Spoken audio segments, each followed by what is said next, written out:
आज मालकानगिरी जिला मुख्य चिकित्सालय जिलापाल सोमेश कुमार उपाध्याय पल्स पोलियो कार्यक्रम शुभारंभ करिसेंती।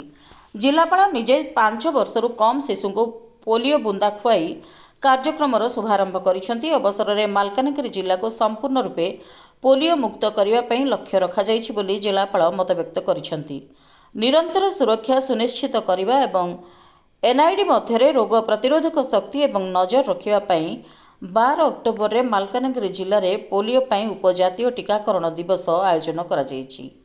13 और 14 अक्टोबर 2 दिन में घर घर बुली शिशु को पोलियो टीका दिज्व। उपजातीय टीकाकरण समय समुदाय 0 ରୁ 5 वर्ष बयसर 75,250 जन शिशु को टीकाकरण कर लक्ष्य रखा जाइछि। जिले में 54टी मोबाइल दल और 58टी ट्रांजिट दल सहित मोट 752 टीकाकरण बूथ योजना करा जाइछि। 61 टीकाकरण केन्द्र में 1504 जन टीकादाता पोलियो टीकाकरण पर नियोजित हेबे। समग्र जिले में कार्यक्रम तदारख करने पर्यवेक्षक को नियोजित करा जाइछि।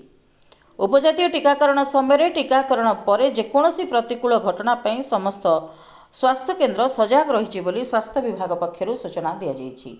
अन्यमानक मध्य जिला मुख्य चिकित्सा अधिकारी, जिला मुख्य चिकित्सालय सुपरिटेडेंट, अतिरिक्त जनस्वास्थ्य अधिकारी, डीपीएम समेत जिला मुख्य चिकित्सालय अन्य कर्मचारी माने उपस्थित थिले। मालकानगिरी जिलूर Prashant Kumar Sagaria report, prime TV Odisha.